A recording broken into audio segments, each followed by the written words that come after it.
Good evening, everybody, and welcome to our 8th virtual rehearsal. 2 months of virtual rehearsals. That's such an achievement, and thank you so much for being here tonight. We have a wonderful night ahead. Some of you who follow the Orpheans Facebook page would have seen that I had posted what we're doing that I hadn't put in the program. For our Humans of Orpheus human tonight, we have the culinary wizard Ollie Wilcox, who's the son of Mark Wilcox, who we got to see finishing last week with a recital. For our quiz tonight, we are doing bizarre musical facts. And I've also got some more merchandise to share with you from the wonderful world of Francis. But before we get to any of that, I just did want to address one technical issue. Sometimes you'll notice that the camera that you're watching from and the sound which comes out of this microphone in front of me, they're not in time with each other. I do apologise for that. We are looking for solutions.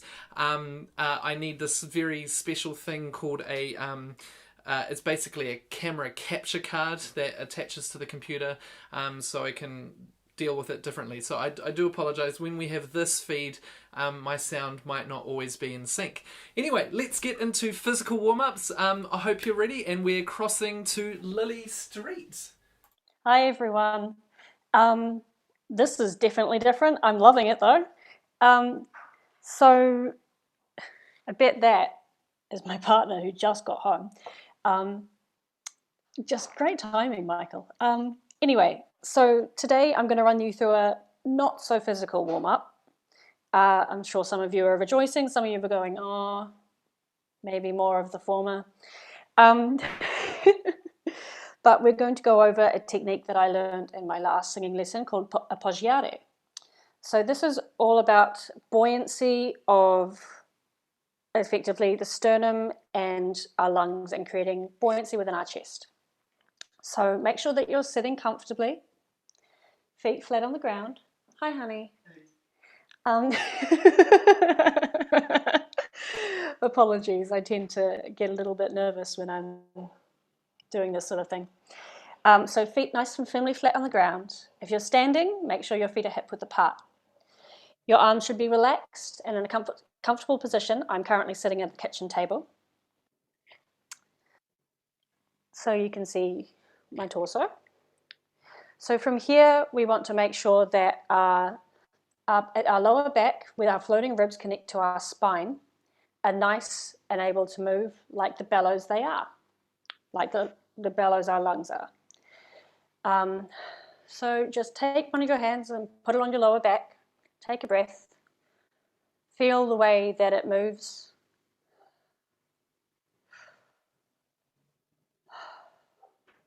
What you might notice is that this part, you're going to cut my head off for a bit.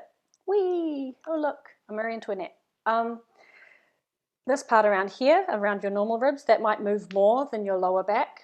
That's completely normal. We all breathe and tend to, as we get older, breathe further up into our chests. But it's important to use the muscles in our lower back as the bellows that they can be. Now, I was talking about floating, and bellows don't really float. They and push the back of organs.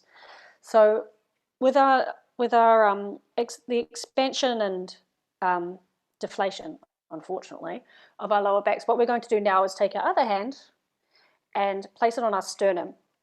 So what we want to do is effectively float our sternum. When you breathe, you can feel it moving up and down.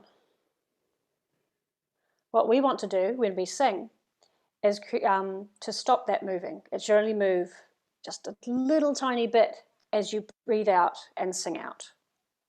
This effectively creates better breath control, and it will hopefully produce a more even tone as you use those bellows efficiently. Now, naturally, that's like, okay, was that physical? Not really. What I'm going to do now is attempt to share my screen and show you the breathing exercise that we'll be doing.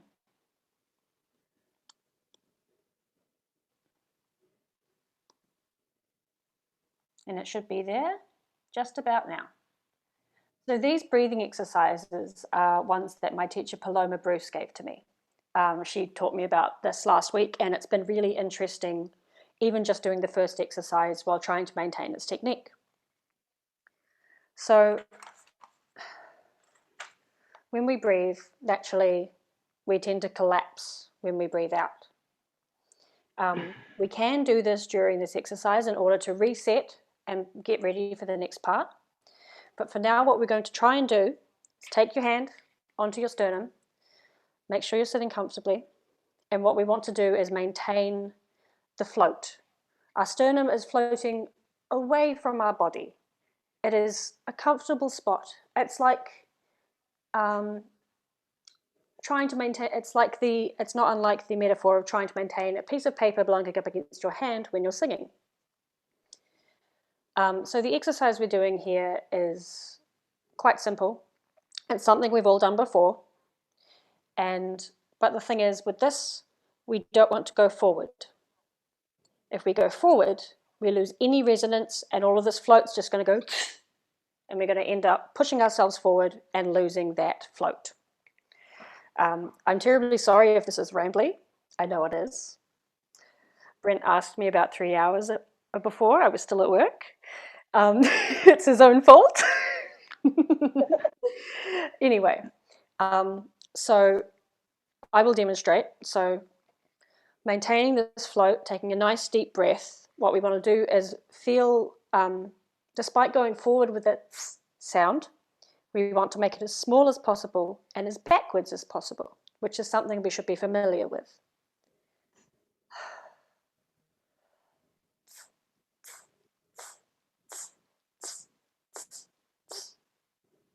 It's quite strange, but you can feel the resonance inside your head as all this air is being used up effectively. You might find with this exercise that when you finally get to the last one and you take that breath on the fourth beat, there's still a lot of air going, and that's okay. So let's do this again and do it together. I'll count us in. So nice deep breath, feeling the float on your sternum, making sure it only moves a little tiny bit.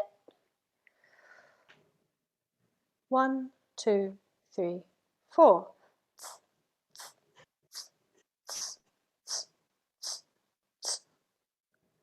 How did that feel? Hopefully it might feel a bit strange. I personally find it kind of odd being like, oh, there's my sternum, there's my bellows, and hissing like a snake at my partner during my lessons. But it's important to remember that this is all about opening everything up. So what we're going to do is we're going to do it 2 more times, so in sequence, in the repeat, as should be on the screen.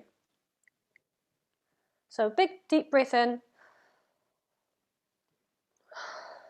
and out if you just decide that you're not going to count in because you forget that you should count in and just do it by yourself.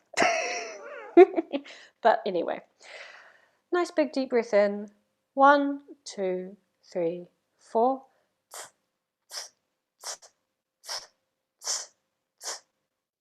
And a breath.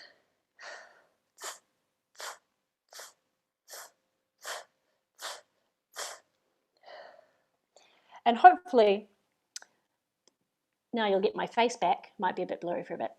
Hopefully that will have felt like you've opened up your chest, ready for your warm-up, and you haven't gone too far forward, so you're not trying to fry or strain anything going on here.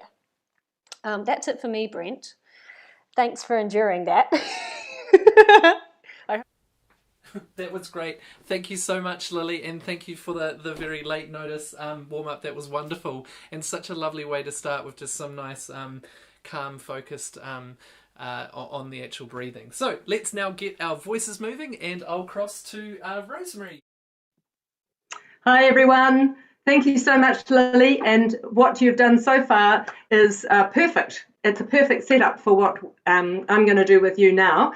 So building on that concept of breathing, we are going to do a thing, and I'm going to do the similar thing to what Lily did, which was show you my middle. So we're going to fill our lungs with a very nice, relaxed breath. And to do that, we're going to breathe all the air out. And then we're going to create an environment by lifting our ribs and just letting the air come in. And then we're going to hold that air just for a few seconds, and then we're going to go like this. Okay,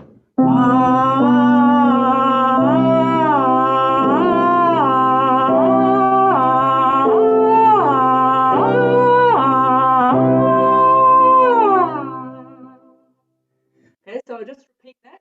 So push all your air out. So there's nothing. Let the air just come in. Create that environment and just feel calm and floaty, just like Lily said. And then we're going to do that little slidey thing. Okay, so let's all the air out, push it out, push it out, push it out, create a sense of a vacuum. Let that air in, let your ribs just hold that and hold it for a second. Enjoy just feeling full of air, and here we go.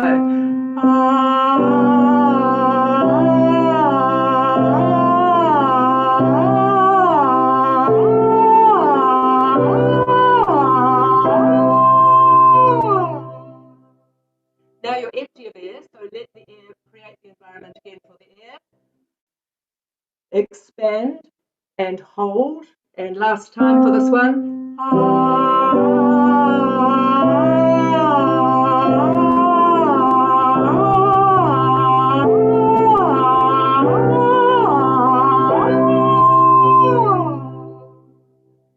And it's amazing how much you can sing on a breath like that. Okay, so thank you for that. I hope you feel sort of open and calm and relaxed with that. The next thing we're going to do is a variation of mini, mini, ma, mini, mini, ma. But we're going to first of all start with doing unvoiced consonants. So this is the first one. So I'm going to do it on an F. So it's going to sound like this. Finny, finny, fa, finny, finny, fa, finny, finny, fa, fa, fa, fa, fa. Okay? And we'll do it and then I'll call out the next letter. So here we go. Are you ready? Finny, finny, fa. 3, go. Finny, finny, fa, finny, finny, fa, finny, finny, fa, fa, fa, fa, fa. H. Henny, henny, ha, henny, henny, ha, henny, henny, ha, ha, ha, ha, ha. K. Kenny, kenny, ka, kenny, kenny, ka, kenny, kenny, ka, ka, ka, ka, ka. P. Penny, penny, pa, penny, penny, pa, penny, penny, pa, pa, pa, pa, pa. Q. Quinny, quinny, qua, quinny, quinny, qua, quinny, quinny, qua, qua, qua, qua, qua. S. Sinny, sinny, sa, sinny, sinny, sa, sinny, sinny, sa, sa, sa, sa, sa. T. Tinny, tinny, ta, tinny, tinny, ta, tinny, tinny, ta, ta, ta, ta, ta. Now we're going to start on the voiced consonants, and the thing about this is to tune them. So, B, binny, binny, ba. So really hit that B right on that pitch, okay? Same deal. And when you need to drop an octave, drop an octave. Okay, here we go. 2, B. Binny, binny, ba, binny, binny, ba, binny, binny, ba, ba, ba, ba, ba. D. Dinny, dinny, da, dinny, dinny, da, dinny, dinny, da, da, da, da, da. G. G. Ginny, ginny, ga, ginny, ginny, ga, ginny, ginny, ga, ga, ga, ga, ga. J. Ginny, ginny, ja, ginny, ginny, ja, ginny, ginny, ja, ja, ja, ja, ja. The tricky one, L. Linny, linny, la, linny, linny, la, linny, linny, la, la, la, la, la. The usual mini. Mini, mini, ma, mini, mini, ma, mini, mini, ma, ma, ma, ma, ma. In. Nini, nini, na, nini, nini, na, nini, nini, na, na, na, na, na. V. This is tricky.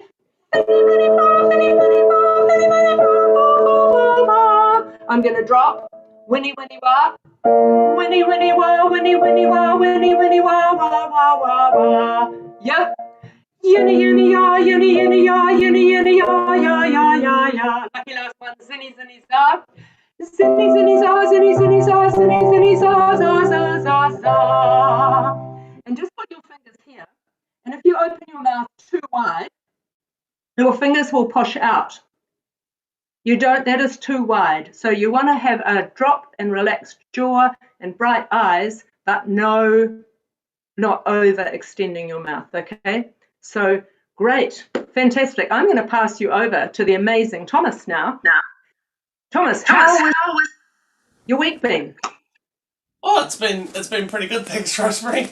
Yeah, it's been nice to be in level 2 and to get out and do some stuff. Been back a little bit at school doing some stuff. Yeah. Yeah, thanks for that. I'm gonna continue a little bit of what Lily and Rosemary did. I'll start with, we're going to do E-ha, but can we make it really smooth, even sliding between notes if you like, and then when we get to the bounces, because we haven't done as much bouncing to it, E-ha, making sure that we use the support that Lily was talking about. Let's start B flat. So 1, 2, 3,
and for the last thing I do today, I might just do a nice My Bonnie Lies Over. And you can feel free to harmonise at home if you want, I don't mind. Here we go, it's a nice long phrases. And my Bonnie lies over the ocean, my Bonnie lies over the sea, my Bonnie lies over the ocean, so bring back my Bonnie to me, bring back, oh bring back my Bonnie to me, bring back, oh bring back my Bonnie to me. A little bit higher, let's go to G. And my Bonnie lies over the ocean, my Bonnie lies over the sea, my Bonnie lies over the ocean, so bring back my Bonnie to me. Bring back, oh bring back my Bonnie to me, Bring back, oh bring back my Bonnie to me. Last one, we'll go up to A. And my Bonnie lies over the ocean, my Bonnie lies over the sea, my Bonnie lies over the ocean, so bring back my Bonnie to me. Bring back, oh bring back my Bonnie to me. Bring back, oh bring back my Bonnie. Nice. Thank you. Well, I saw earlier that Stephen had his teddy bear on the piano, so I thought I would put mine up on the piano for everyone. And how are you, Stephen? Oh my god, well, your teddy bear definitely wins. This is Snuffles. I've had him since I was 2, and he accompanies me everywhere I go. Not literally, but, everywhere that I live. Yeah, I'm pretty good. It's been nice being back at work in the library, seeing lots of familiar, friendly faces. Oh, tomorrow night, if any of you have kids or if you just want to listen to a story, I can't resist doing a library plug. We're starting our series of bedtime stories, so we'll be reading a chapter from a popular children's chapter book every night. So yeah, come and join us. It'll be heaps of fun on the WCL Facebook page. Now, on to the warm-ups. I have had multiple requests for a particular thing that I always do with my preschoolers. I won't say the number of requests, it was more than one and less than three. And it's just a little introductory chant. It's called Bread and Butter. It's heaps of fun. Just be totally silly with it, go totally over the top, and it'll be great. So the words are very simple because they're to be memorised by 3-year-olds. This is bread and butter, marmalade and jam. Let's say hello as adverb as we can, as loudly, as softly, as quickly, as slowly, and we'll just go through them like that, okay? So if you want to, you can warm your hands up, do a bit of clapping with me. I can see Monica grinning in the chat. This is great. Okay, and let's go. Bread and butter. Bread and butter, marmalade and jam. Let's say hello as loudly as we can. Hello! Very good. All right, now we're going to do it as quietly as we can, okay? Just 2 little fingers like this. And let's go. Bread and butter, marmalade and jam. Let's say hello as quietly as we can. Oh, you are so good at being quiet. All right, now how fast can you do it? First of all, shake your hands around, shake them up high, shake them down low, shake them at a medium height, shake your whole body. All right, and let's do this as fast as we can. Bread and butter, marmalade and jam. Let's say hello as quick as we can. Hello, hello, hello, hello, hello, hello, hello, hello. Very good. And the last one, we're going to do it super duper slow, okay? This is my specialty, so prepare yourselves. Bread and butter, marmalade and jam. Let's say hello as slowly as we can.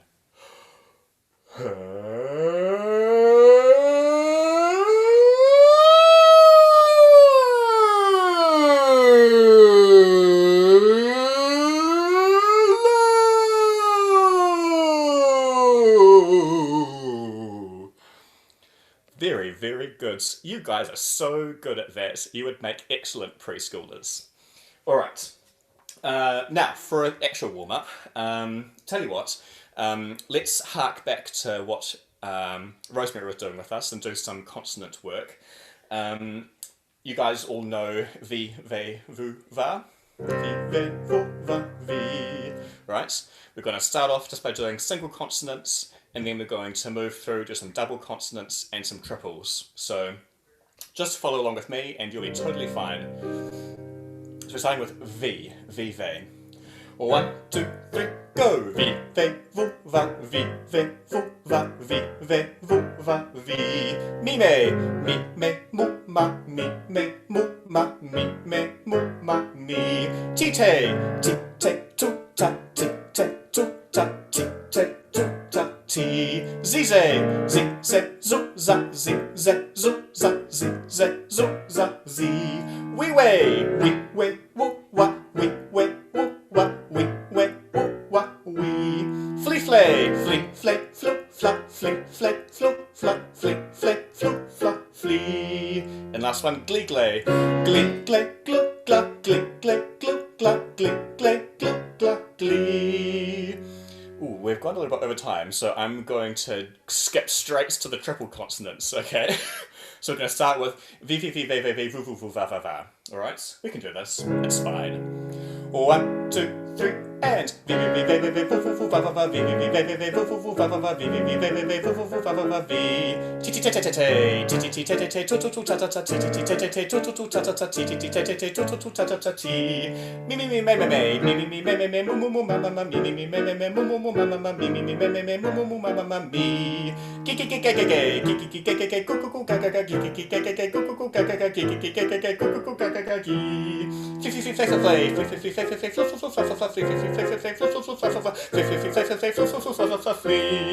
and last one, wee wee wee way way way. 1, 2, 3, and wee wee way way way way woo woo woo wah wah wah wee wee wee way way way woo woo woo wah wah wah wee wee wee way way way woo woo woo wah wah wah wee. All right, back to you, Brent. Thank you so very much. What an amazing team. That was quite a spectrum of starting calm to quite hysterical. Some of those warm-ups at the end were just brilliant. Let's get out the Poulenc. So find for me page number 17, which is basically ish where we got to last week. And I'm just going to share my iPad with the screen again, just checking that's working. So leading into the section, you're going to hear...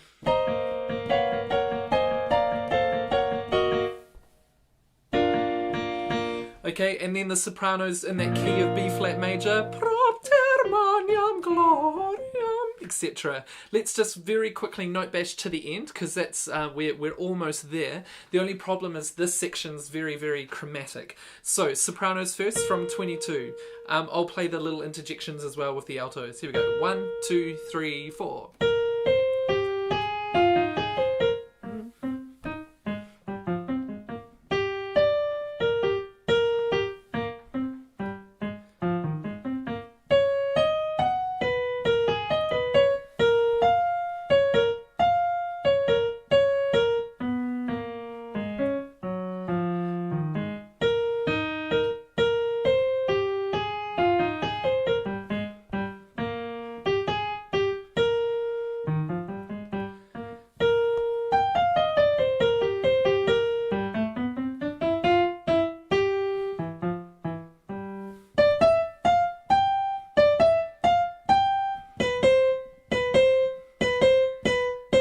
Okay, let's try that one more time, sopranos, from the same place. This is right on 25, after you get to your... Okay, 1, 2, 3, and propter maniam gloriam. Gloriam tuam. Turn the page.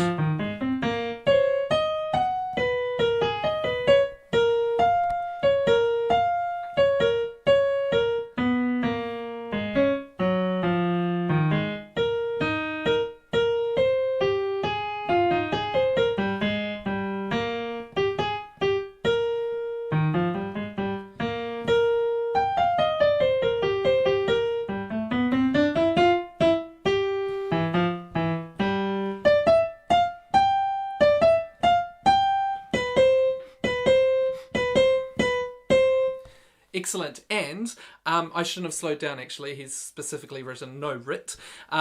This last little section, 1, 2, 3, 4, 5, 6 bars, is incredibly exciting in the arrangement. If we get to do this with the full instrumental ensemble, when we arrive at this point, we get really low bass notes in the organ, and the ensemble just goes for it. The problem is, sopranos, you're in a very low tessitura, so the last 2 bars...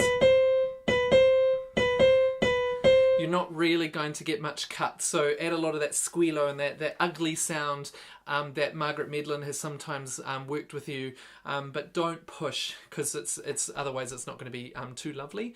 Sorry, altos, for putting your part down an octave, but let's do your part now. Altos. So I'll play the soprano entry first. Here we go.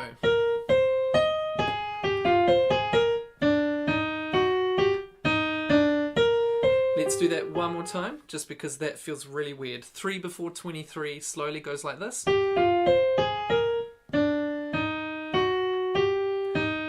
It's kind of like an Arabian sort of mode. Again, 3 before 23. Gloriam tuam. again, 3 before 23, and. And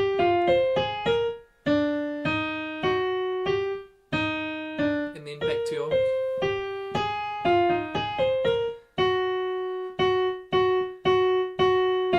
Cool, another really, really kind of weird bit. So coming out of that bar before.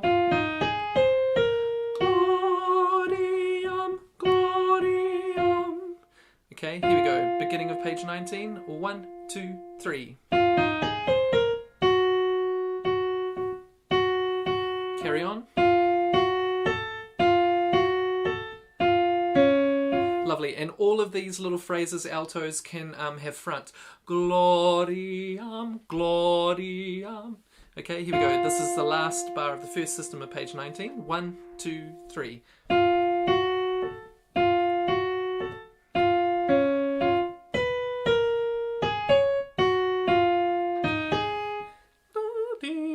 In the next page. I just want to connect that. Altos, your part's nuts. Sopranos have a much more obvious line. So let's do that one more time. Altos from the gloriam at the end of the line. Here we go. 1, 2, 3.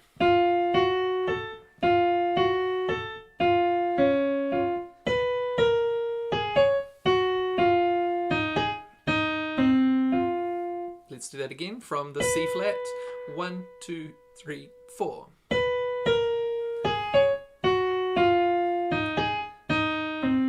And again. 2, 3, 4.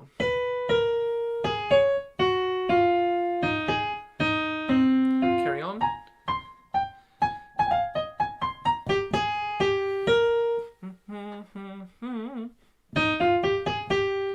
Let's do that again. So that should be fairly easy to pick up when you come back to that original motif. So I'm going to go from the second bar of that page, from the soprano lead.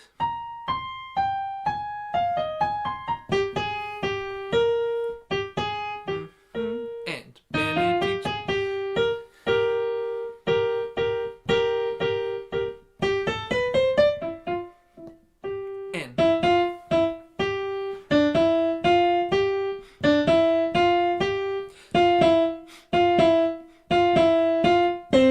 lovely. And so there's a little bit of divisy there for altos 1 and 2 to show your different style. Similar to the sopranos, you're quite low, and yet you're at triple forte. So just be careful you don't push. To be honest, it's going to be pretty loud in the ensemble, so it may not matter that much. Okay, tenors and basses.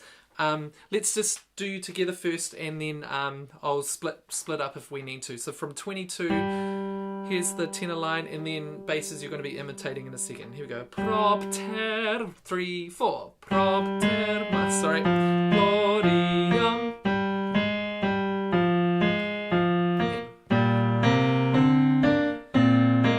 Let's just tenors alone. 3, go. Gloriam tuam. With the basses. It's just the A flat. Don't make that too flat. Tuam. Keep it on the bright side. Basses. 1, 2, 3. With the tenors. 2, 3, and. Lovely. Then tenors carry on. Basses. Okay, so it's just hinting up sort of the tonalities just creeping up chromatically. So tenors. And then basses take the same B flat. Same thing. Back to 23. Tenors, 3, go. Propter magnam gloriam. Propter magnam gloriam. Sorry, and I needed someone to help me turn the pages. I'll just do tenors here.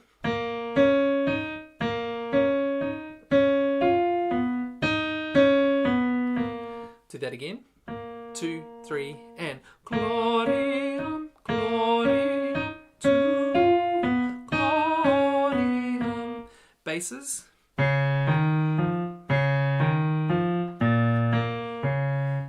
Okay, that's fairly straightforward, even though it's a bit angular in contour. And again, basses, 2, and go.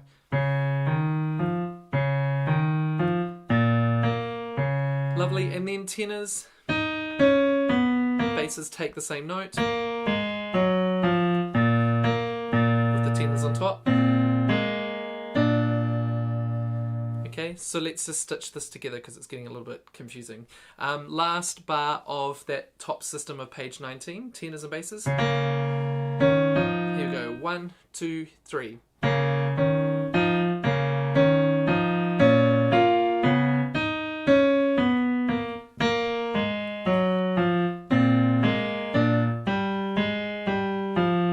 Here we go. Laudamus te, laudamus te, benedicimus te, laudamus.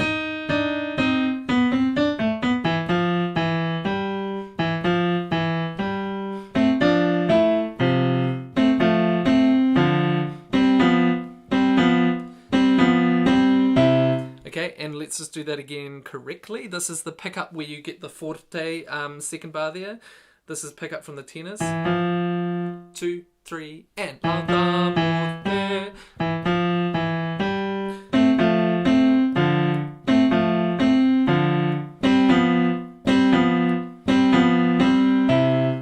Cool. I know that was a very, very quick bash through. It's probably in isolation quite difficult, but once you hear it with the track, it should hopefully feel a bit easier. So we're going to go all the way to the introduction, the fourth bar of 21, and we'll sing through with the backing track, and I'll have a look at the comments to see if people are coping okay with that section. So here we go, from fourth bar of figure 21.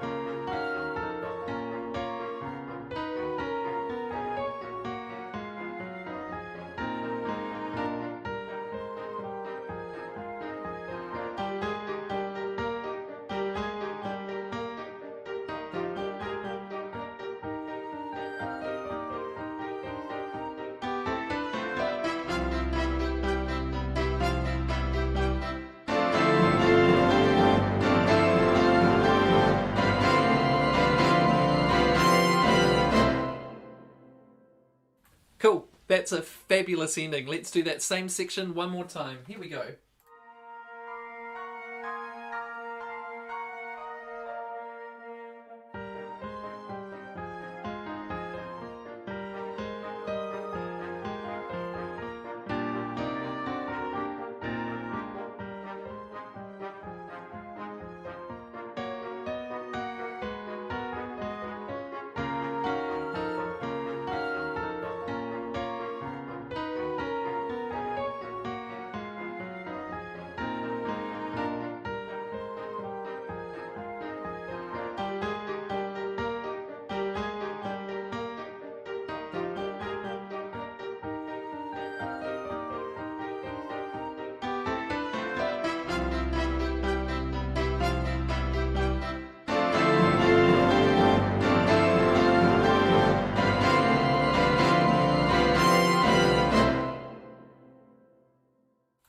Okay, well, no one's really written in the comments they are struggling for this section, so I'm going to go all the way back to the beginning now, and we're going to sing through this whole movement. Just a reminder with Laudamus that there's a diphthong in there, and we talked a lot about that in the first virtual rehearsal on that movement, that we just need to remember to pitch the L, keep the tongue nice and forward on that pitch, and remember to approach it from an R vowel.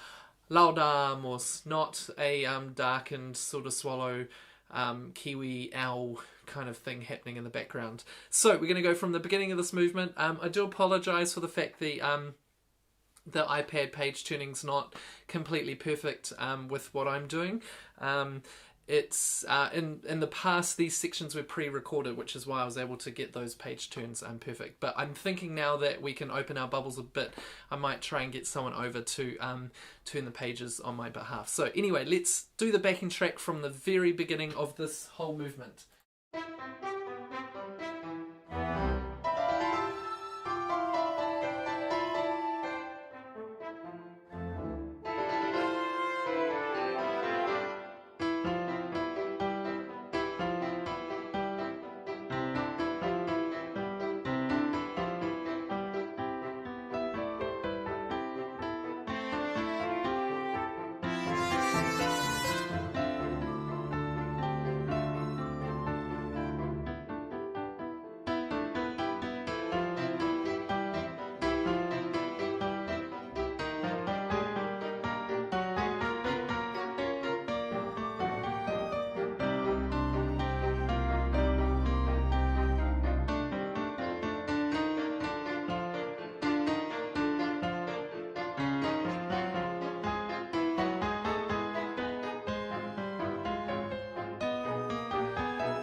Okay, great. Well done. Hopefully it's feeling really comfortable. Don't forget, a really good thing to do is just jump on Spotify, YouTube, any sort of music service station and listen to recordings. They're great recordings. My favourite Poulenc recording, Poulenc Gloria, is the one with Kathleen Battle. But have a listen, because it's really good to have in the background. The music's amazing. And because the only problem with my tracks, of course, is it doesn't have any human voices included. So it might feel a bit lonely singing by yourself with the track.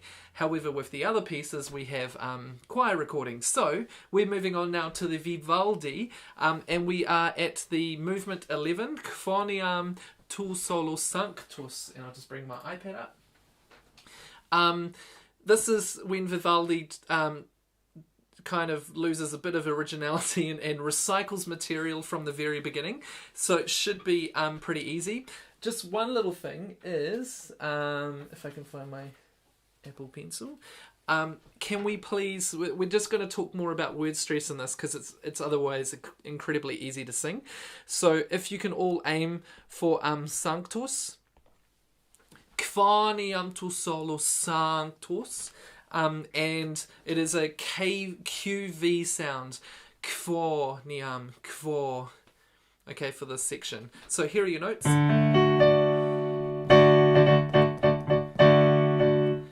Okay, let's try that. So it's a bit weird in terms of where it's placed in the bar. Here we go. 1, 2.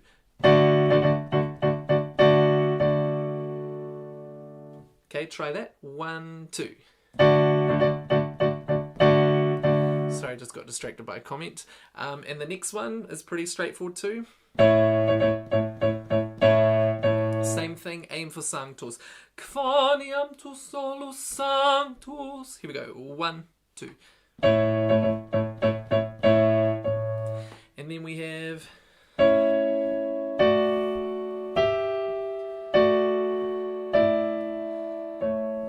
Cool. And sopranos, you probably know the most delicious note that you have is that suspension second beat of bar 12.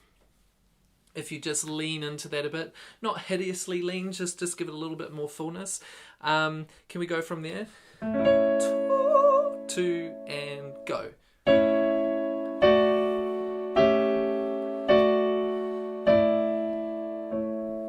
And then we will do the editor's marking here of piano.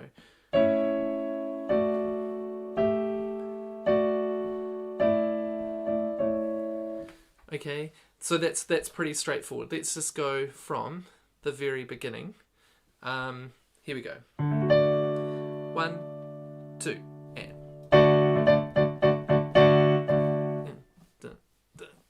Sorry, and go. And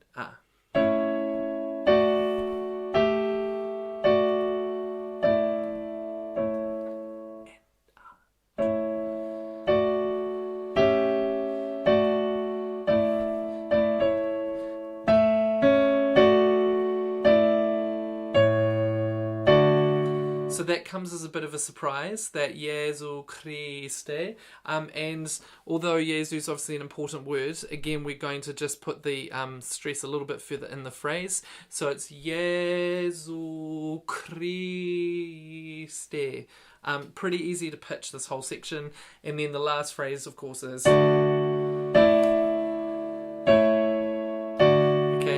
So it should be very easy to follow. The only thing that might throw people is the fact it's written in minims, and often the phrase starts on beat 3 and not beat 1. But otherwise this should come flooding back to you because it's just like the first movement. Please enjoy the text. This is text you can do super well. For most choral singing, Latin is almost like English. In terms of pronunciation, it's pretty straightforward. For obviously we have the masters out there like Monica and John, but most of you should be able to really get some really delightfully colourful text into this music, so please enjoy it while you can in the safety of your own bubble. So let's go from the beginning of this with the backing track. Here we go.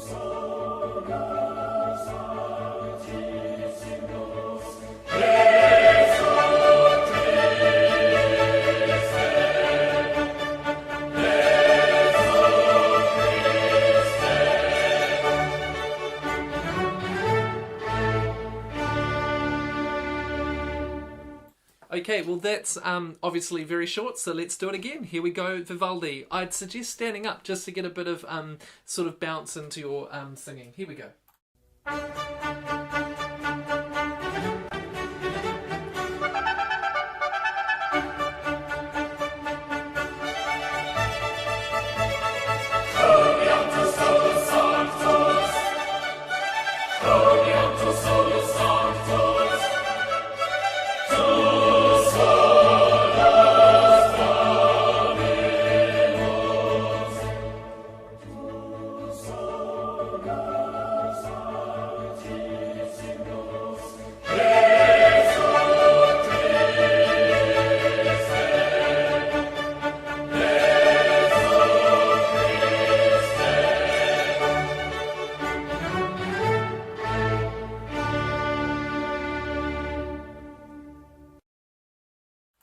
Okay, so we are, as I said at the very beginning of this broadcast, we are at 8 number 8, 8th week of virtual rehearsals, and we are finally getting off the third movement of the Rachmaninoff, just as I promised last week. So thank you for all that hard work you have done on the third movement. So to celebrate tonight, we're going to do the second movement, which is so gorgeous. It's really beautiful to sing. There's a lot of stuff written in octaves, and there are some gorgeous moments to just sit back basically and listen to the soprano soloist. And of course it couldn't be Rachmaninoff without our language specialist, so I'm going to cross over to Monica. Good evening, Monica. Привет, Brent, and привет, everybody. How nice to be back. And Minto, I hope you like the hairdo. Right. Today we're going to do all of movement 2, heaps of text. But before they do that, we'll have the words of the week. And today you're getting 2 of them. And I won't tell you what they mean. You can work it out yourself. Here's the first one. Is that visible? Okay, so there you go. Eto Rachmaninoff, on compositor. On is our new word. Rachmaninoff, хороший compositor. So what does on mean?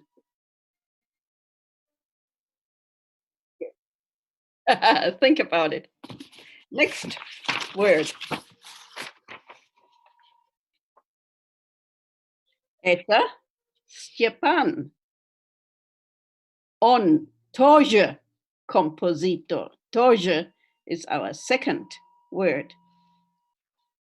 Stepan, тоже хороший compositor. So I'm looking for, oh, well, look at Susie. He is a composer. He is a good composer. So on means he, well done. But what is тоже? It comes up in the bells a few times. Anybody know тоже? Rachmaninoff compositor, Stepan тоже compositor. Yes, Susie, well done also. So тоже means also well done. With that under our belt, we can now get into page 23 on your score. That's the second page of the movement 2. And I'll do it slowly for a start. We've done it before. This is just a reminder how it goes. Zlyszysz, zlyszysz, zlyszysz k swadbie zof światoj. Not a lot of text, but tricky. Zlyszysz k swadbie zof światoj. Let's all do it. And zlyszysz k swadbie zof światoj. Now the k is tricky. It's a word by itself, believe it or not.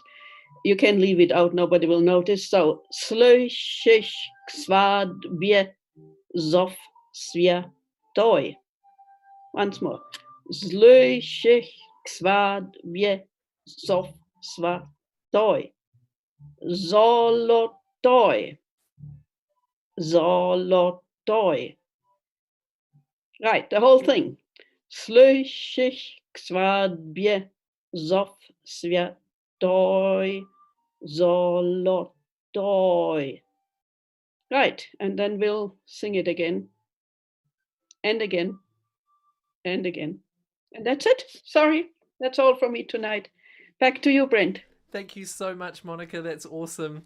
And I'm so impressed with Susie's Russian. She says she learnt Russian in school. Well, I didn't know that. That's cool. It's fabulous. Thank you so much again, Monica. And you have yourself a great night. Thank you. Okay, so we're now going to add in the musical element to this. And the first thing is, normally we would say, put the vowel on the beat. And that usually 90% of the time is exactly what we need to do. However, coming into this section, so I'm sorry about my markings on the score, just ignore those. Coming into this section, we have a very slow tempo.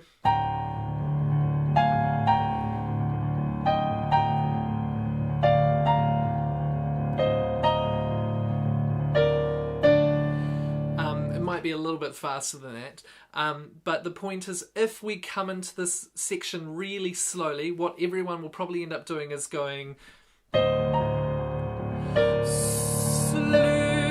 and we'll end up with an incredible amount of sibilant S sounds flying everywhere. So instead of putting the vowel on the beat here, we're going to put the consonant right on the beat. So wait until the beat arrives. Wait until Mark today, the conductor in this case, gives you the beat.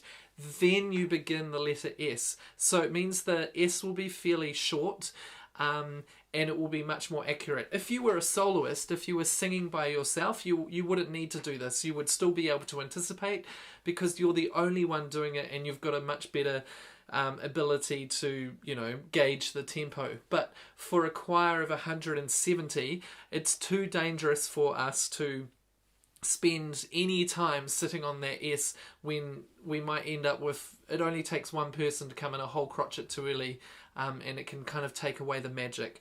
So please write something in there to remind yourself that it needs to be on the beat for the consonant. So it will sound a little bit late, but that's okay because it's kind of musically makes sense because it's pianissimo and it sort of blossoms out with this crescendo. So we have this long phrase.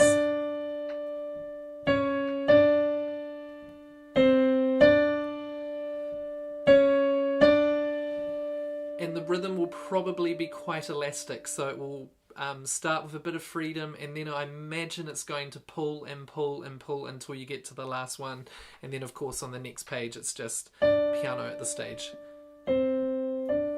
Okay, sorry, that should have been a C sharp for that last one. Okay, so let's have a go at just singing that. Here we go. You're in octaves, and go.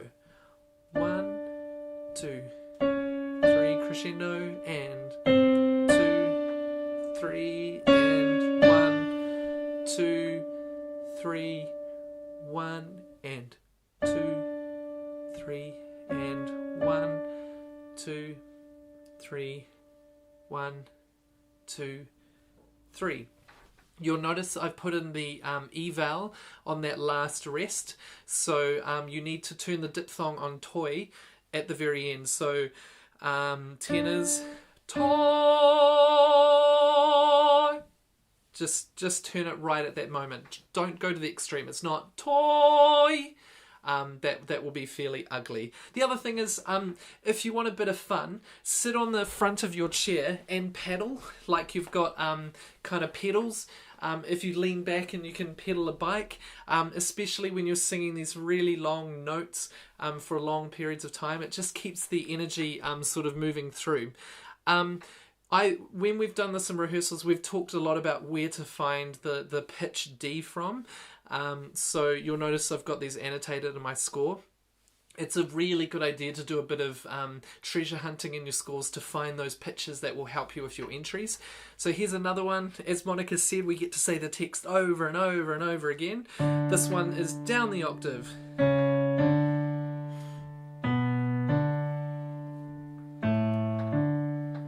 Okay, and the danger with this little phrase is not returning back to the D pitch. So when maybe if you just practice going la la la, but always remember the D should be nice and bright. La, so that you don't go la.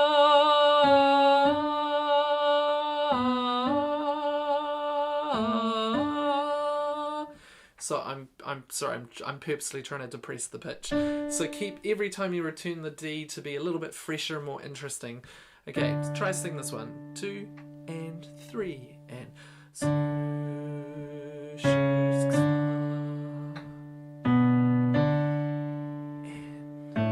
1 and 2 and 3 and 1 off. And just like I'd marked before, you need to place the E vowel at the very end of that phrase. So keep the to vowel the whole time. Cool.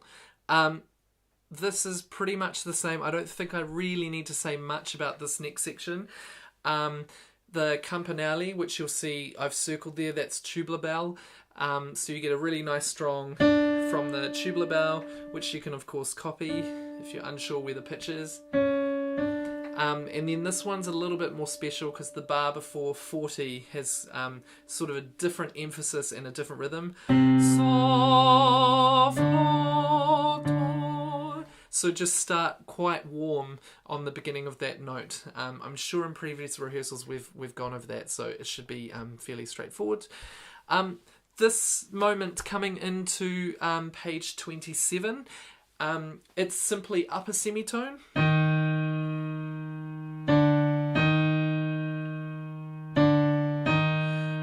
And it's very, very easy to find because of harmonically what happens before it. I don't even want to get into the detail. You'll find it quite natural, I'm sure. If you don't, you can tell me. And then I just want to now just jump to the very end. So I'll just skip the next bits. So this is our lovely...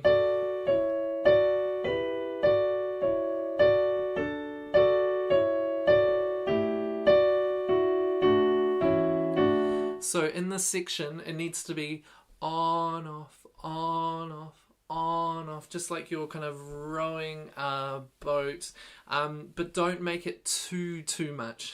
I just don't want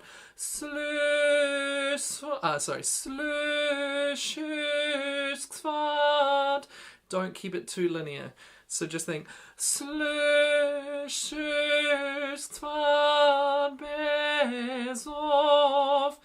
just that on, off, on, off. And it will sound sublime and really romantic, and it should be very dreamy, almost like just bells in the distance, bells that happen to be going to sleep. And basses, because you're so low in your register there, just make sure you've got lots of pitch.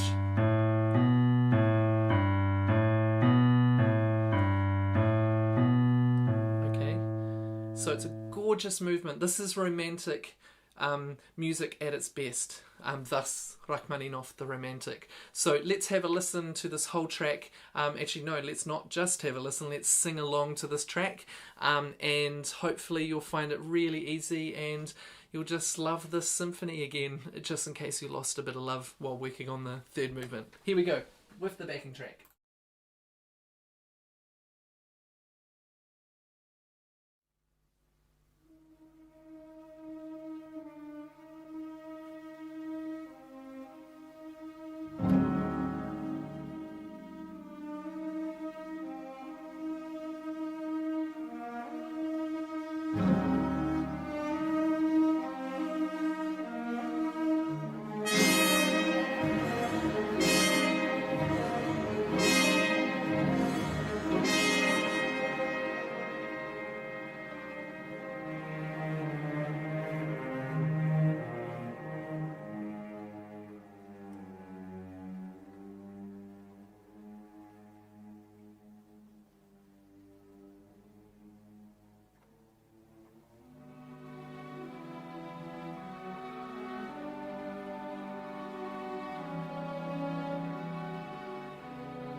Okay, thanks everyone. Sorry that we need to skip the forehay. I thought what I'd do is at the very end of this broadcast, when I say goodnight, I'll throw it on to the end because I have found the most gorgeous recording that is accompanied by 10 cellists. So you might like to stay along and sing for that, but if you don't, that's all good as well. Otherwise, let's take our break, and I will see you soon for Humans of Orpheus with Ollie Wilcox.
Welcome back, everybody. Hope you grabbed yourself a hot drink and something yummy to eat.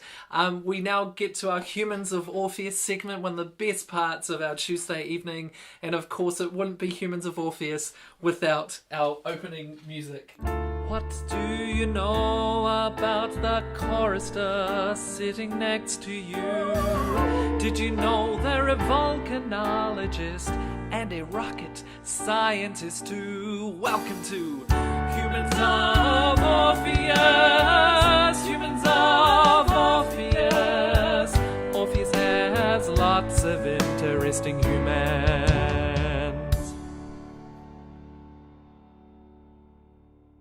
Alright, well, for tonight's Humans of Orpheus, we have the wonderful Ollie Wilcox, who is a member of our bass section, and I sort of embarrassed him a bit recently when I mentioned in our re-auditions that he sang the lowest pitch, which was quite freakishly low. It was quite incredible. But good evening to you, Ollie.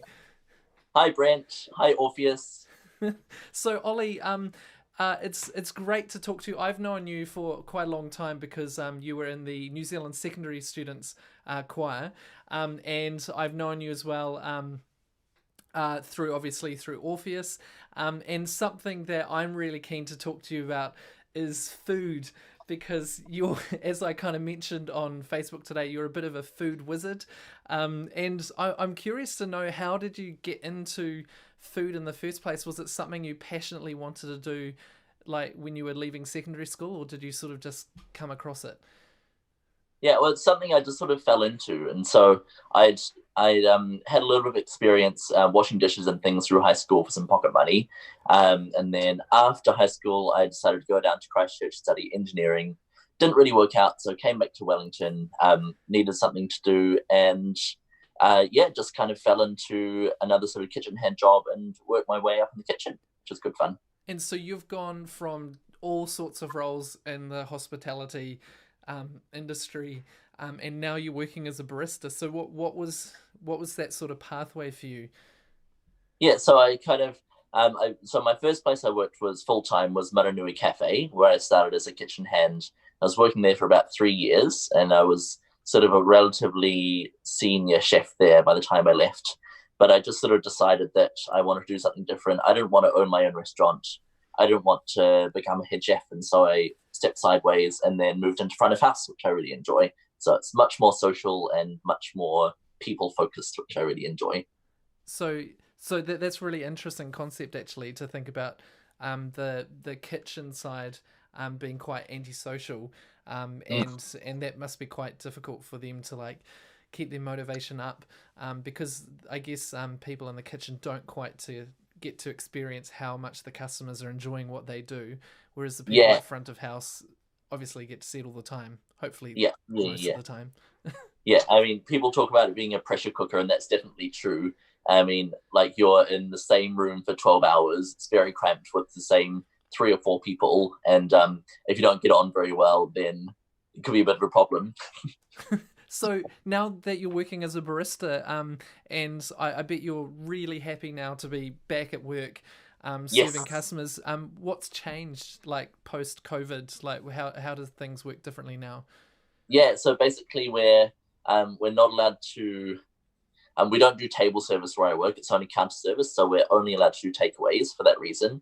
And so we've got a one-way system, and so people come in one door and go out the other door, and takeaways only. And it's pretty good, it's pretty straightforward, but the only thing is that got to have both doors open all the time. It gets a little bit chilly in there. Yeah. And is that until level 1, or could it possibly go into level 1 too?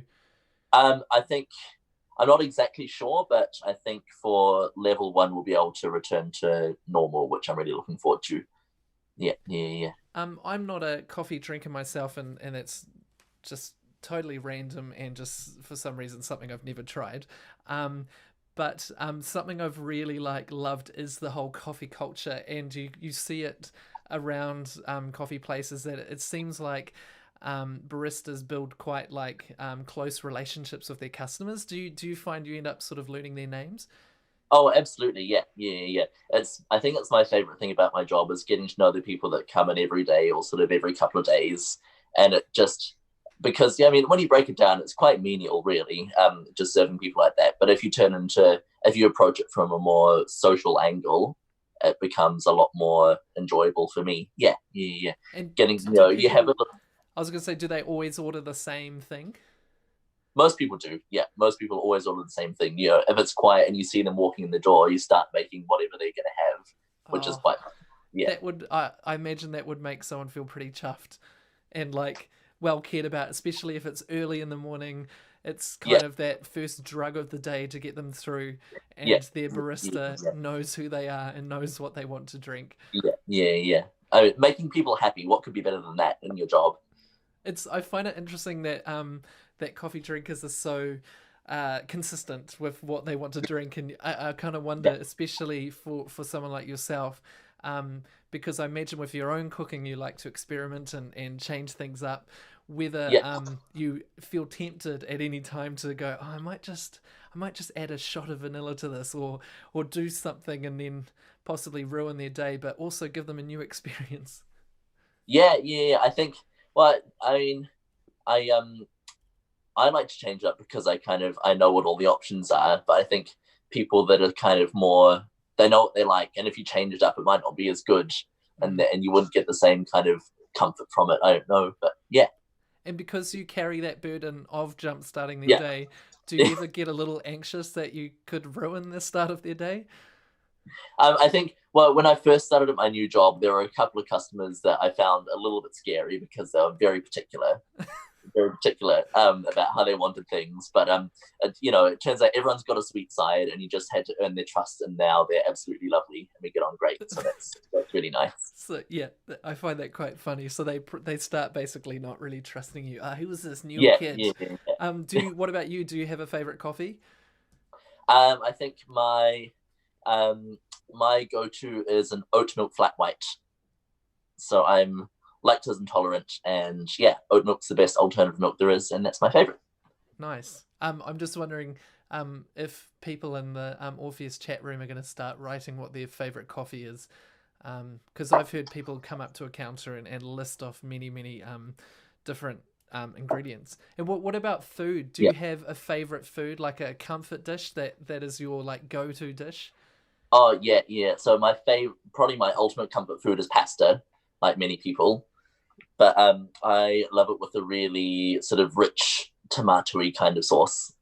Because I did mention in the Facebook group that you possibly might be willing to like share a recipe of your favorite dish. Yeah, well, funnily enough, I have taken a few notes just in case you ask this question. So I'll rattle it off. Yeah.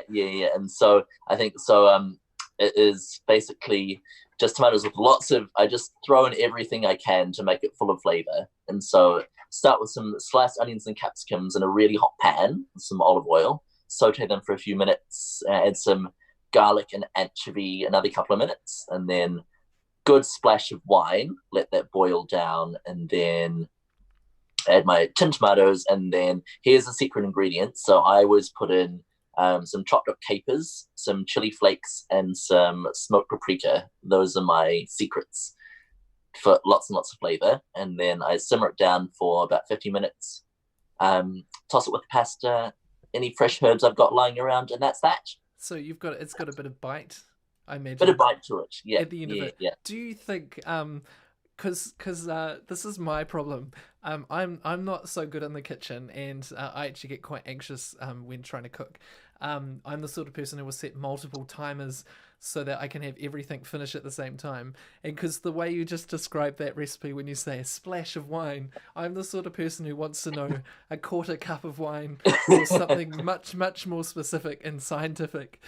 Like, I always get quite amazed at how people can just throw things in a pan and it just works, because it hasn't been the case for me.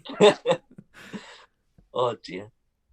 So actually I was going to say, could you possibly write up the actual measurements, or is that actually not really a thing? Is it not? Well, I mean, I've never measured it, when I've made it before, so I'd have to think about it and kind of try and quantify it in my head, but I could definitely write it down.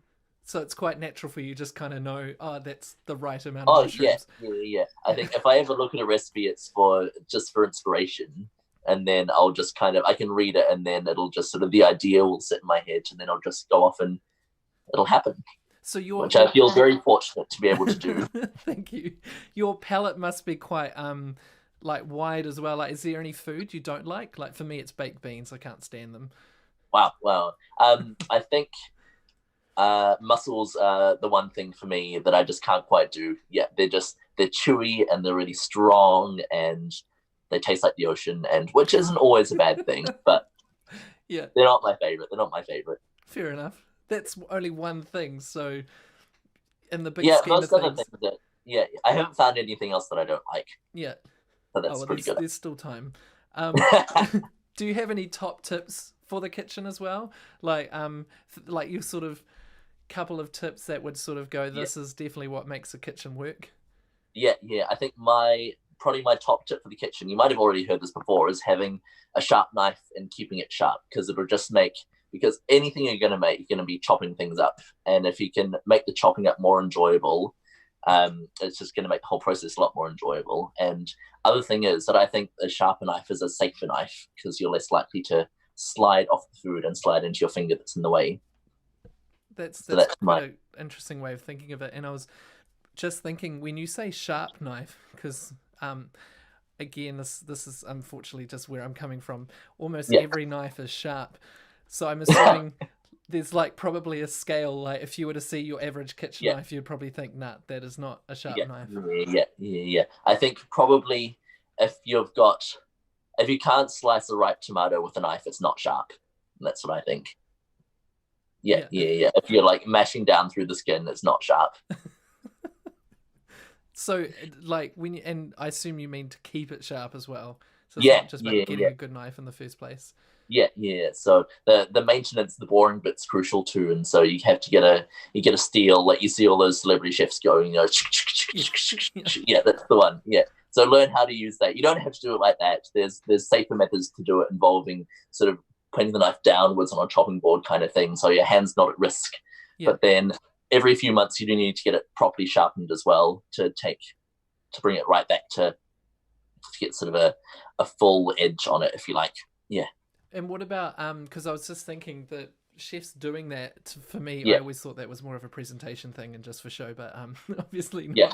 But speaking of presentation, is that important, do you think, with food? Like, how do you prepare a dish and present it? I think so. And especially if you're eating out somewhere, I think it's all part of the theatre of eating out, and being able to eat at a restaurant is expensive in itself. And I think part of the value in that is beautifully presented food. And I think, and if something's put in front of you and you say, oh, wow, that looks delicious, it's going to taste delicious too. I couldn't agree more. I think it's the same with concerts. That's why I quite like, if possible, for the audience, have a glass of wine before a concert, because they kind of view the concert with more rose-tinted lenses. Yeah. Yeah. So it's slightly less critical perhaps, and just kind of will enjoy the experience. Just one final question, which was, is it becoming more and more difficult in the industry to cater to everyone's dietary requirements? I imagine even in Orpheus we have a huge amount of people who there are specific things they can't eat, and I just feel like it's getting like a much more comprehensive list of things that chefs have to be aware of. Yeah. I think it's definitely a big consideration in the industry, and when you're planning a menu, I think now that people are sort of more, I don't know if they're more in touch with their bodies or are more aware of these things that they shouldn't be eating, I think they want to still have the same restaurant experience as everyone else, which is fair enough too. Yeah.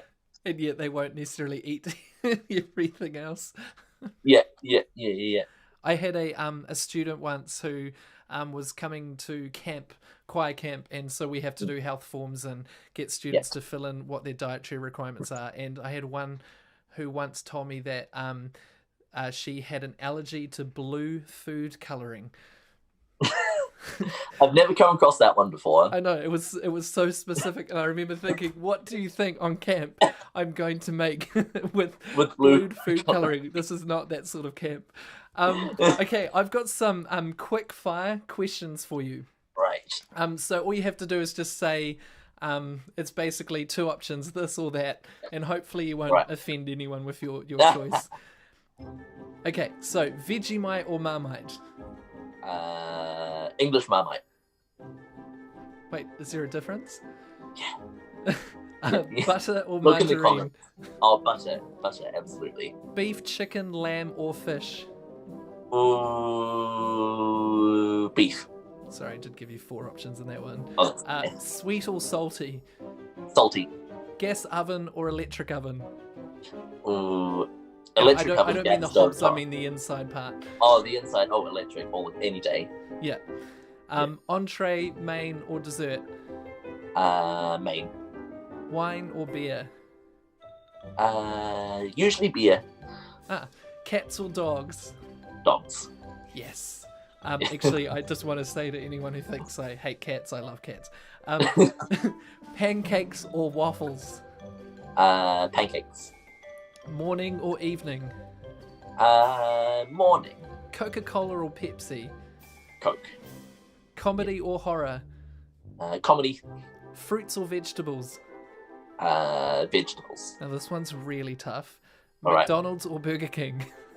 Oh, well, can't have Burger King anymore because they've gone into liquidation. So. I know, but should their food have actually been edible, would it have been McDonald's or Burger King? McDonald's, yeah. Ketchup or mustard? Mustard. Apples or oranges? Oranges. And last one, Superman or Batman? Superman. Great. I just thought I'd just give you the most random possible questions. Thanks so much, Ollie. It's been really great talking to you. And it's wonderful having you part of the choir. And I still feel like we're not utilising your skills enough. And I'm wondering if you could maybe bring in, a barista machine. I assume there's a proper name for it to sit at the door. Espresso machine, yeah. There we go, yeah. They do look rather heavy, but, maybe I'm sure it could be put into the budget somehow. But thanks so much, Ollie, for joining us, and have yourself a great night. No worries. Thanks, Brent. Okay. See ya. Bye. Awesome. Great. We're going to move on to merchandise. Last week we introduced our first selection of merchandise that Frances and her sister had worked on. Tonight I'm pleased to give you our second round. There's one thing I still would like on the store, which is some pet clothing. But have a look at what we've now added to the store and let me know what you think. Sometimes life stinks, but luckily you don't have to. The Orpheus air freshener makes that morning commute smelling great, day after day. Why not during that morning commute make your car a reflection of you? Share your love with this quality bumper sticker that will outlast heavy rain, intense sunlight, and the most severe traffic jams. It's so good, it will probably never come off. Last week we introduced our brilliant range of water bottles, but what about mugs? Well, we listened, and here they are. The rims and handle are vividly glazed in rich colour, with the Orpheus logo to complement your existing merchandise. You don't have to give up the logo when you travel with this travel mug, featuring a rubber-lined lid for a tight, spill-resistant seal. These mugs are perfect for every donut moment, and only recently did I learn there is one for me too. Adding to our line of stationery, we now have the perfect pencil. Be stylish while you're annotating in breath marks, feel dapper while you write in your Russian transliteration, and get nifty with your signature when signing into rehearsal. And in the words of Monica, remember to rub out your scores. Just don't use these pencils to write in your music, I'm pretty sure they're HB. Want to pop out? You definitely need a button. Express your Orpheus spirit with amazing flair. How many buttons do you think you could squeeze onto your Orpheus t-shirt? Updating our clothing line, we now have a long sleeve t-shirt for those colder Tuesday nights, made from 6-ounce, pre-shrunk, 100% cotton. And now, the moment you've been waiting for, an opportunity to see this guy again. This time, he's sporting our new hoodie, this incredibly soft and relaxed hoodie, spun from a plush poly cotton blend, will quickly become your go-to essential, perfect for everyday wear. A small update to our women's line with the inclusion of a V-neck t-shirt, contoured and side-seamed for a feminine, classic fit. Why not add some class to your favourite outfit with these unique silver-plated drop earrings? The Orpheus lyre is elegant and a subtle way to carry your Orphean pride. And finally, the perfect gift for that conductor in your life. These sterling silver-plated cufflinks are finished with a UV-resistant and waterproof coating to protect the lyre for years to come, even when performing on the Wellington waterfront in the dead of night.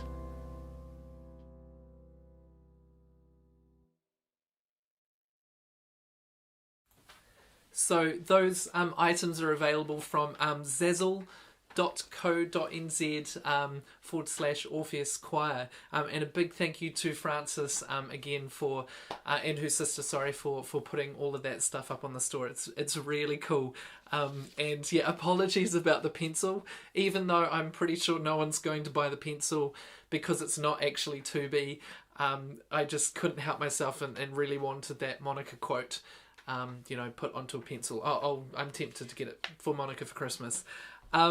Also, just to note, I should have asked Ollie where he worked, and thankfully Mark answered that in the chat room. So Ollie works at 6s and 7s on Taranaki Street, so do go and go buy a coffee or a hot chocolate and show your support. But thanks again, Ollie, so much for speaking with us. Now, we are on to our quiz, but before we get to that, a reminder that on Thursday night this week, we have our virtual pub quiz. Now, after rehearsal, normally Jane would have emailed you after rehearsal with the link to sign up. Apologise, I haven't actually sent Jane yet the link for that to send on to you. So if you wouldn't mind, please wait till tomorrow and we'll get it out in the morning for you. But that's the link to sign up for the virtual pub quiz on Thursday night. It's really, really fun. It's only an hour, so it's not a massive commitment. You don't choose your groups. It's randomly done for you by the software, and Minto's going to join us again as our fabulous marker, and yeah, it's just a great experience. So I hope to see lots of you there for our virtual pub quiz number 3. And speaking of quizzes, let's do our 10 question quiz. This week it is bizarre musical facts. Oh, that was going to be my IPA. So, 10 bizarre musical facts. Question 1. What combined force do the strings on a grand piano place on the cast iron frame?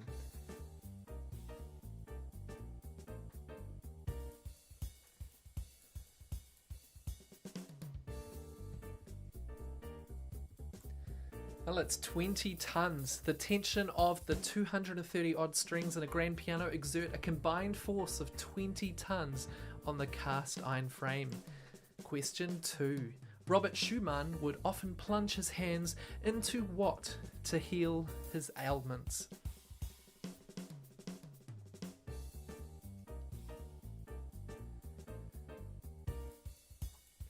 Robert Schumann would often plunge his hands into the entrails of a slaughtered animal to heal his ailments. I bet you're thinking differently now about Schumann's music.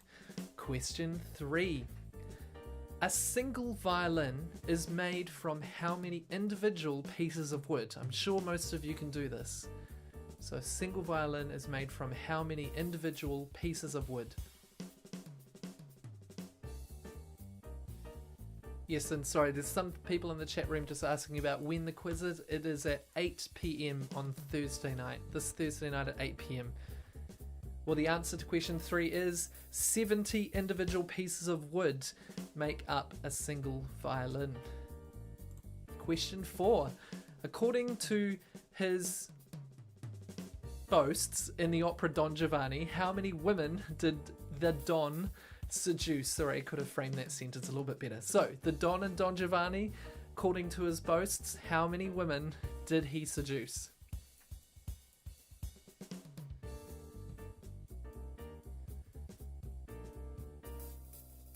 Well, I'm sure you all knew this.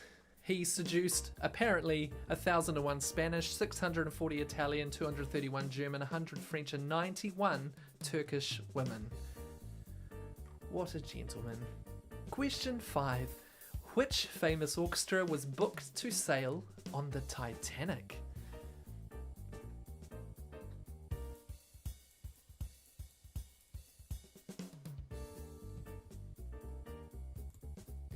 Well, it was the London Symphony Orchestra, booked to travel on the Titanic's maiden voyage, but they changed boats at the last minute. Or probably changed at the last day. I mean, minute seems a bit unreasonable, but isn't that really fascinating? Imagine if the London Symphony Orchestra was lost. Wow. Question 6. What was often used to sand violins in the 18th century?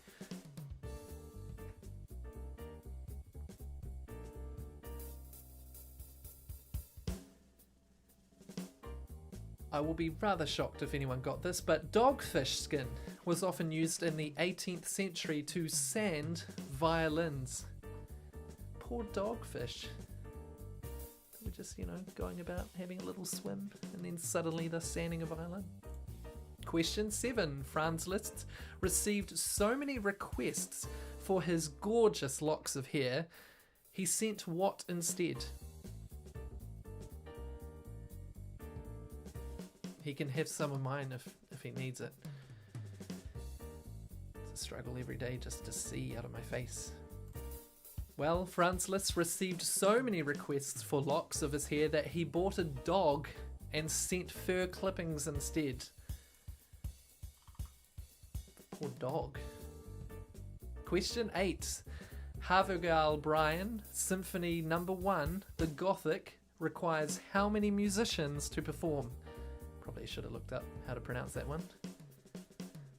Havergal. I have no idea. Well, his Symphony No. 1, The Gothic, requires over 800 musicians to perform, including 82 string players. This is possibly why I have never heard of him. Bit of a budget issue there. Question 9. Why was Renaissance composer Orlando de Lassus kidnapped so many times as a boy?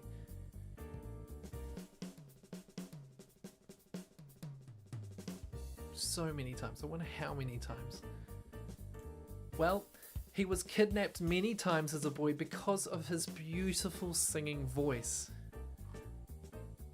And finally, question 10. During a performance of Boris Godunov at Sydney Opera House, what fell off the stage and onto a cellist?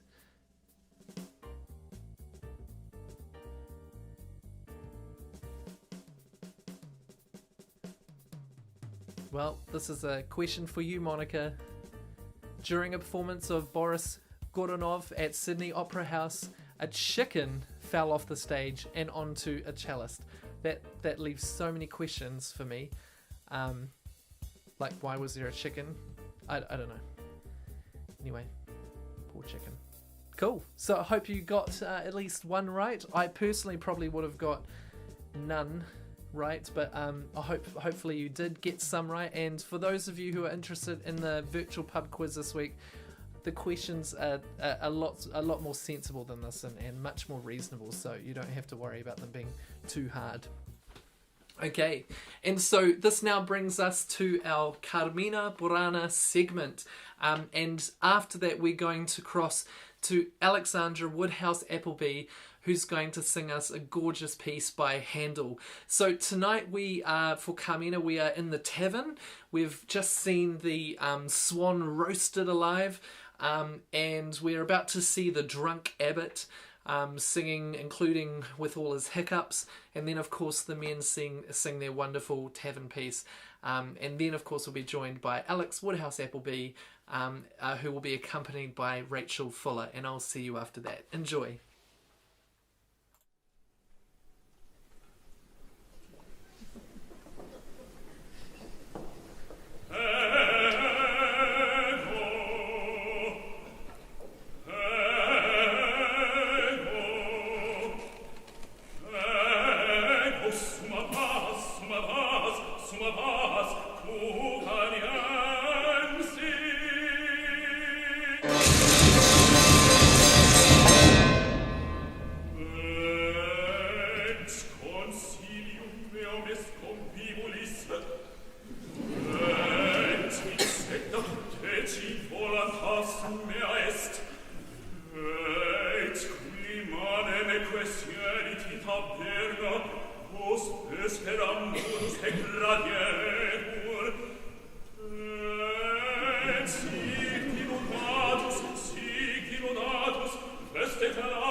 Liebe Frau,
Thank you so much, Alexandra. That was gorgeous. And thank you, everybody. Thank you to everyone who appeared on tonight's broadcast. Thank you again so much for engaging in the chat room. It also makes me feel less isolated because I get to see what you're writing and how you're responding to everything. Sorry for running a little bit over time. I wish you all a great evening. I'm going to play the goodnight part of the video, but as I promised, I will finish with Forge Años Day. So if you like to hang around and have a little bit of a sing with 10 beautiful cellists, do hang around. Otherwise, thank you so much. I hope to see most of you at the virtual pub quiz on Thursday night. Otherwise, ka kite. Good night.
you.